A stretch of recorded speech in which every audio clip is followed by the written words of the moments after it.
Okay. Hello, hello, hello. Okay, seems to work. Okay. Ready? Close that, presumably. Okay. My internet connection is unstable. Hello.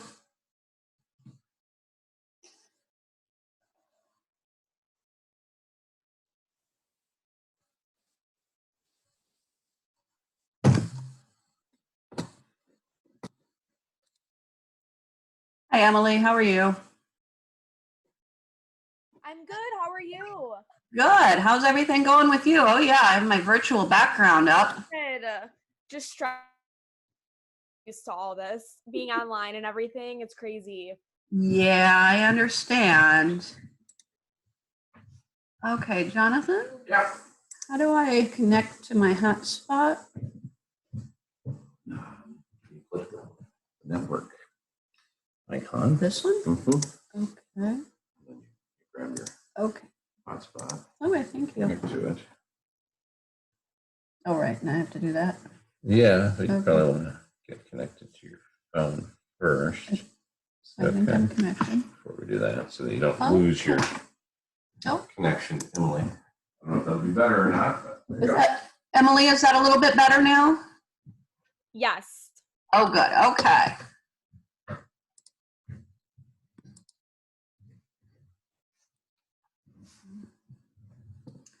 Did anybody have any questions before we get started with anything?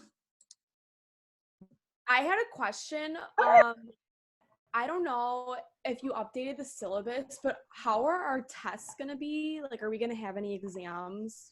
Well, I'm still trying to decide that. I wanted to see if people were able to do the quiz that I've posted and how much trouble people would have with that before I made any major decisions.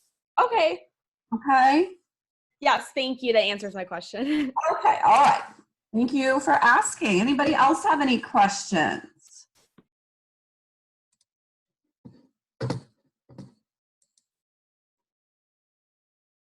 Okay, then we're going to go ahead and get started on section 10.1. Basically, we're going to be looking at some graphs, not like so much X versus Y types of graphs that you might have done in algebra class, but bar graphs and pie graphs.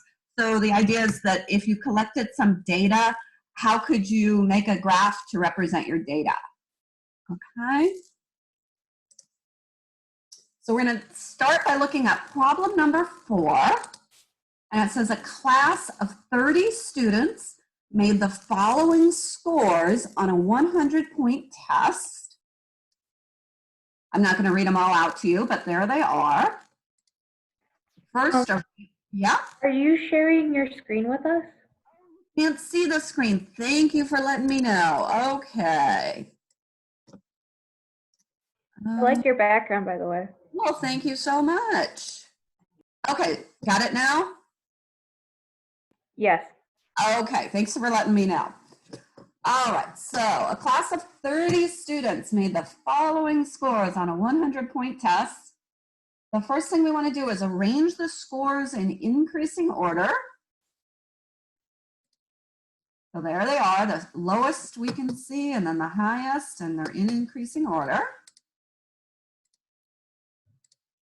What's the lowest score? What's the highest score? All right, well, that's a lot easier now that they're in order. So the lowest score is 58 and the highest score is 98. What score appears the most often? Okay, so you'd have to go through. So far, everything looks like it's only, there's 1, 2, 3, 7. What? Is it 76? Is it 76? Well, there's 1, 2, 3, 4 of those. I think you may be right. The score 76 appears the most often, yeah. Next, we want to make a line plot to represent the data. And another word for line plot is a dot plot. All right, so here is a line plot. So basically, if you see one of that number, you put 1 dot there. Remember, there were 476, so we're going to have 4 dots stacked up on top of each other. So this is really easy. We can tell how often a particular number showed up in the data. Next, we're going to make a frequency table, grouping the data in increments of 10. So we're going to have a section where we have the numbers 50 to 59. Oh, this should actually say 60 to 69 and so on. So here is the frequency table.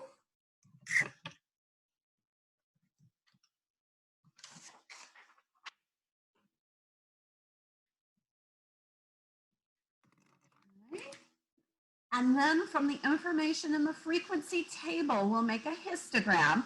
This is a lot like a bar graph. All right, so here's the histogram. The main difference between a histogram and a bar graph, when you make a histogram, the bars touch, and that's because we have groups of numbers, these intervals. Which interval has the most scores? Well, that's pretty easy. We can tell that the interval that has the most scores is the interval from 70 to 79. Okay, that would be a lot harder to tell if all we had was the data. Even if the data was in order, it would be harder to tell, but we could tell. Next, we're going to look at number 5. It says make a stem and leaf plot for the following weights of children in kilograms. Use 2-digit steps. So here are the numbers. They're not in any particular order. So we're going to start by doing the following. So first we write the stems and the leaves. Okay, so here are all of our stems. So since we have a number 17 point something, we include 17 as a stem. And then since we have 18 point something, we're going to include 18 as a stem. And we'll need 19 and 20 and 21. We'll need a stem for 15. Okay, so these are going to be the stems. So from the previous slide, we start with the following. And then we're going to start adding the leaves. So the first 8 numbers in the data are as follows, and we do have the data up top. Okay, so since the first number is 17.0, that tells us to put a leaf for 0 next to the 17. And then the next number is 18.1. So we put a 1 next to the 18. And then we have 19.2. So we put a 2 next to the 19. And then we have 20.2. So we put a 2 next to the 20. And then we have 21.1. So we put a 1 next to the 21. And then we have 15.8. So we'll put an 8 next to the 15. And then we have 22.0, so we put a 0 next to the 22. And then we have 16.1, so we put a 1 next to the 16. And then we just keep doing that with all the rest of the numbers. So after we use all of the numbers, we get this. And that's almost what we want. Notice that not all of the leaves are in order. Most of them ended up being in order, but next to the 20, it goes 2, 3, 9, 9, 6. We do want them to be in order. So we just rearrange them so that they are in order. Okay. It just so happened that the rest of them were in order. That isn't going to usually happen. Next, we'll look at number 6. It says, consider the following stem and leaf plot where the stems are the tens digit of the data. Okay, so this time we are already given the stem and leaf plot. So we know that the data had the number 20 and 20 and 21 and 21 and 27 and so on. It says construct a line plot for the data. That's the one where we have the dots or we could use X's. It doesn't have to be dots. Okay, to do that, okay, we're going to write out a number line, basically. Okay, I didn't have quite enough room to count by ones, so I have counted by twos. And I'm going to put 2 dots or 2 X's above 20, and then 2 dots or 2 X's above 21, and a dot or a line above 27, and so on. Okay, so I just went ahead and did that. So here's my 2 X's for 20 and my 2 X's for 21, and then an X for 27, and then I have 31 and 33, and then I'm going to have 3 of them above the 35. Okay, so this one I went ahead and I did it by myself. I just typed it right in. Number 6 continued. Okay, here's the stem and leaf plot again. Now it says to construct the histogram for the data grouped by tens.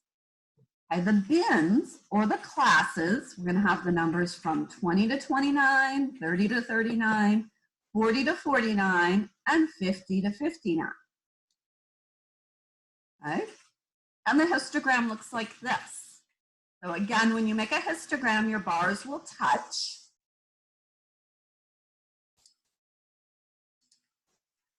Next, for number 7, we're going to make what's called a back-to-back stem and leaf plot for the following test scores. So here's class number 1. And here's class number 2. Notice that the numbers aren't in any particular order. I'm going to put my stems in the middle, and then I'm going to put class 2 on one side and class 1 on the other side. I could have put them the other way around. It doesn't matter. I could have had class 1 on the left and class 2 on the right. And then I'm going to do, for example, because I have a 57 in class 1, I'll put a 7 next to my 5, and then 62, I'll put a 2 next to the 6, and so on. Okay, so I went ahead and put my 7 next to the 5, and then I have a 62, so I put a 2 next to the 6, and for class 2, I have a 68, so I put an 8 next to the 6. And then I'll go on to the 70s, and I'll have a 6 and a 9. Okay, so class 1 had a 76 and class 2 had a 79, so I put those in there.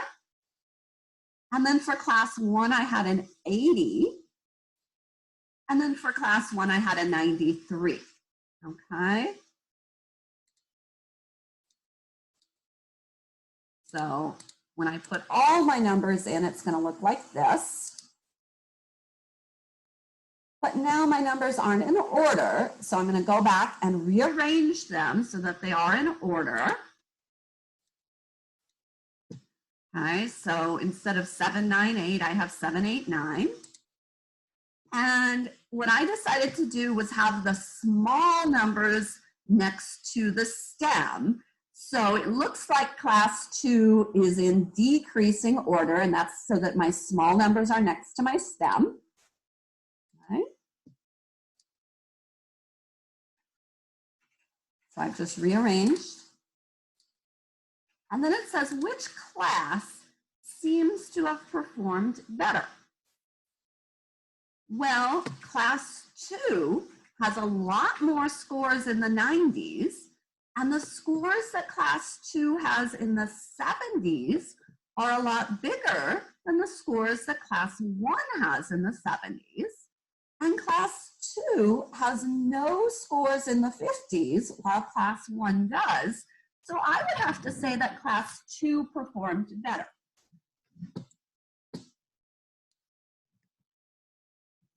Next, we're going to look at number 8. It says the given bar graph represents the average monthly participation or precipitation in Portland, Oregon, and in New York City.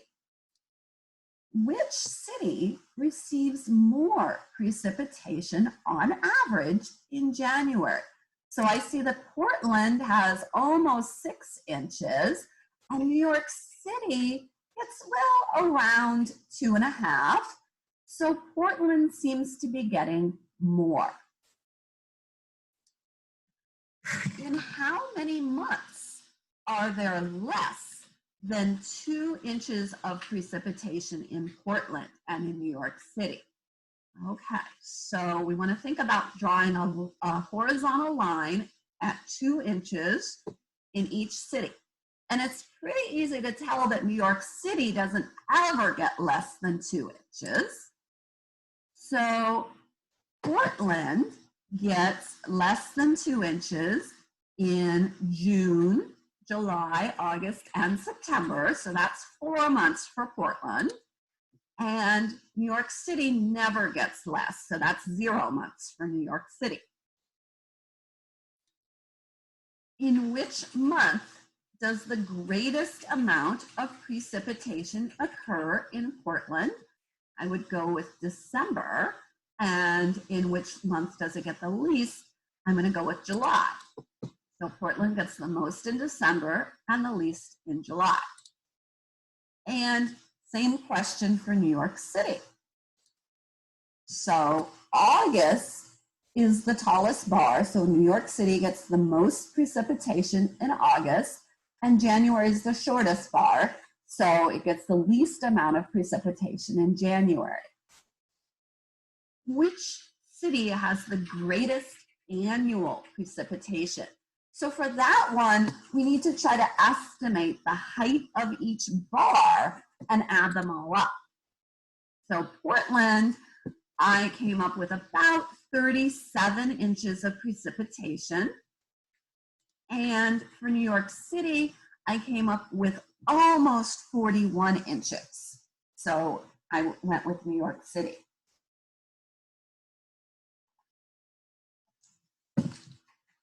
Any questions about anything so far?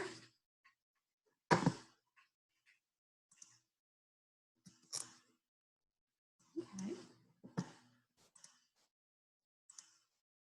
Next, we're going to look at problem number 9. It says, given are several gasoline vehicles and their fuel consumption averages. So we've got a Buick that gets 27 miles per gallon and so on, down to the Land Rover that gets 16 miles per gallon. First, we're going to draw a bar graph to represent the data. So we're going to make a graph that looks something like this. And then we're going to draw bars for each car to represent how much mileage it gets. So for the Buick, I'm going to have a bar that's going to come out and have a length of about 27. Right? So here is the bar graph that we can get for the data. And then next it says which model gets the least miles per gallon and which one gets the most. And it's pretty clear that the Land Rover gets the least. It only gets 16 miles per gallon. And the Geo, I don't know what year they collected this data, but the Geo gets the most with the 46 miles per gallon. And then we need to fill in the blanks. Blank gets about 3 times as many miles per gallon as blank. Well, the Geo, which gets 46 miles per gallon, gets about 3 times as many miles per gallon as the Land Rover, okay? So 3 times 15 would be 45. So it's fairly close. And then it says, what is the cost of fuel for 80,000 miles of driving at $2.79 per gallon for each car? So this question I thought was a good one when we think about the dimensional analysis types of problems that we did earlier in the semester. So the Buick, we want to go 80,000 miles, and we know that 1 gallon will let it go about 27 miles. So the miles would cancel, and we know that it's $2.79 for each gallon, so the gallons will cancel, and we come up with almost $8,300 for the Buick. Now, if we do that for the BMW, which was only a difference of 1 mile per gallon. Now we're under $8,000. The Honda Civic, which gets 35 miles per gallon, now we're under 6,500. Right? The Geo, which got the best mileage with 46 miles per gallon, okay, it's considerably less money. And the Neon, well, since the Neon and the Buick got the same mileage, they really ought to have the same amount. I'm not quite sure what happened there. I'm going to punch it into my calculator and see if I can figure it out.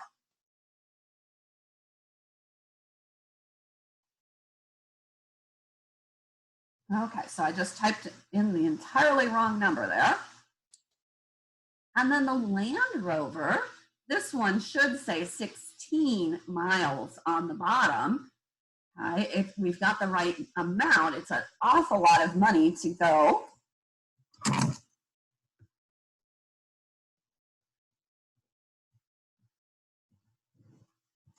Okay, any questions so far?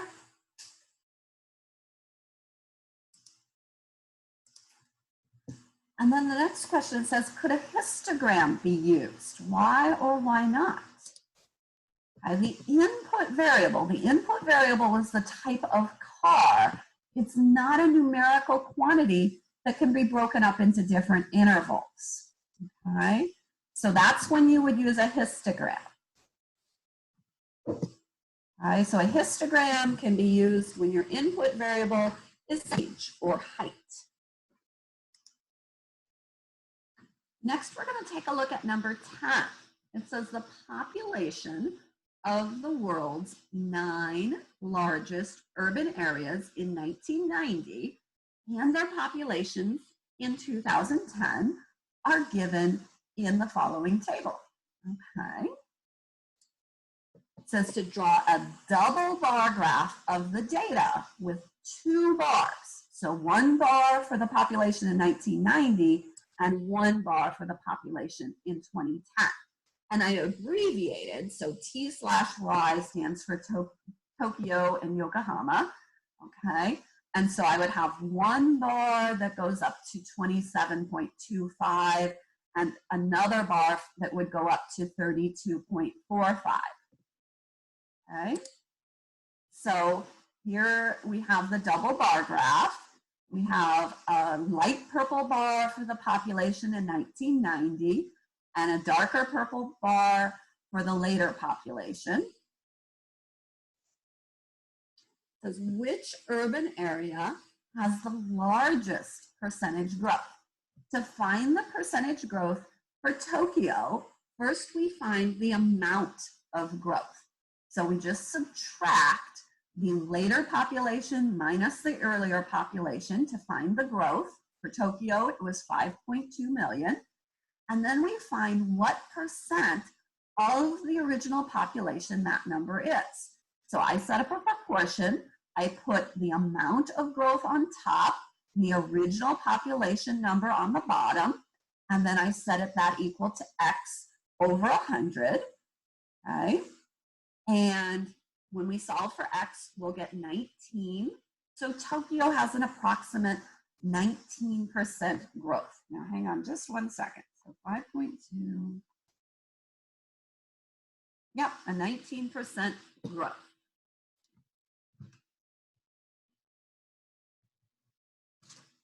And then I found the same sort of thing for Mexico City. Notice that for Mexico City, the population went down. So when I talk about its growth, I'm going to give that as a negative number. And the percent growth will be a negative percent. Same thing for Rio de Janeiro, because the population went down. Next, it asks which urban area has the largest percent growth. Okay, and that's Bombay. It's got a very large growth. And which area has the smallest percentage growth? Well, it's going to be Rio de Janeiro because it didn't grow, it got smaller. So that's going to be the smallest growth. Okay, next, we're going to look at number 11. It says public education expenditures in the United States as a percentage of gross national product are given in the following table. Okay, and by the way, this isn't exactly the table in your book. It's the table in the old edition of the book, but it's close. First, we're going to make a line graph illustrating the data.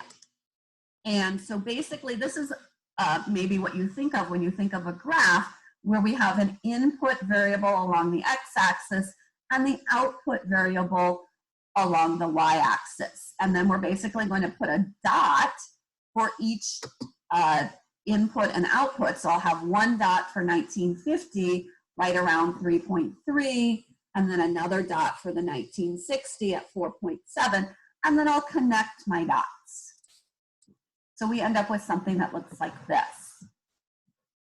And then it says to make another line graph illustrating the same data, but this time the vertical scale unit interval will be twice as long. So I'm basically going to be stretching out my graph. So when I go from 0 to 8, if this is 2 inches, it'll be 4 inches on the next graph. Okay? So that looks something like this. Which of these graphs would be used to lobby for more funds for education? Right? So the question is, which one is going to make someone sympathetic and think, yeah, we haven't, been putting enough money into education? I would say the first graph, because the first graph makes it look like things haven't changed very much in 50 years. And which graph would be used to oppose budget increases? I would say the second graph, because it looks like things have gone up quite a bit. Even though it's the exact same data, and all we did was stretch out the vertical axis. Number 12 says the circle graphs, and there is another one, it'll be on the next slide. The circle graphs here represent the revenues and expenditures of a state government. Use them to answer the following questions. What's the largest source of revenue? Okay, that one's pretty easy to see off the graph, I think. I would say that would be the taxes. It's over 50%, and everything else is considerably smaller. What percent of revenue comes from federal sources? Again, that's going to be pretty easy to see. That's the blue spot, and that's 20.3%. Next, we want to find the angle. Find the central angle of the sector, charges for goods and services. So we're talking about this angle right in here. And we know that this category corresponds to 17.8%, and we know that the entire angle in a circle is 360 degrees.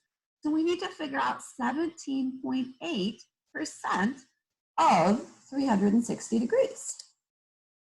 So we can set up a proportion, and solving for x, we get just over 64 degrees. All right? You wouldn't be able to actually measure 64.08 degrees with your protractor. You would just go with 68 degrees. All right, here's the graph for expenditures. It says which category of expenditure is smallest, and I would say that is this little tiny one that's 2.3%, which is letter B, which is natural resources. Which 4 categories, when combined, have the same expenditures as education? So we're trying to find 4 categories that are going to add up to be 41.6%. Okay, and that's going to be, that would be social assistance, 19.2%, and transportation, health and rehabilitation, that was D right here, the 4.9, and the natural resources. That was the 2.3. You add those numbers up, it comes out to be 41.6.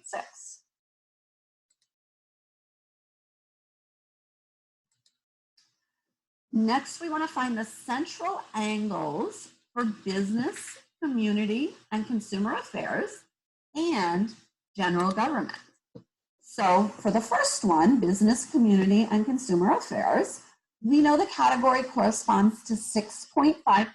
So we need to figure out 6.5% of 360 degrees. So we can set up a proportion and we get 23.4 degrees. And then for general government, that corresponds to 7.1%. So we need to figure out 7.1% of 360 degrees. So we'll set up a proportion again, and we'll end up with 25.56 degrees. Does anybody have any questions about anything?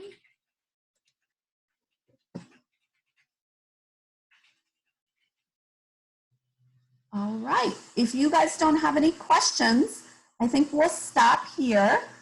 Remember, you have some homework to do on MyLab, and then you also have a quiz. The quiz is about section 12.6, which is the three-dimensional shapes.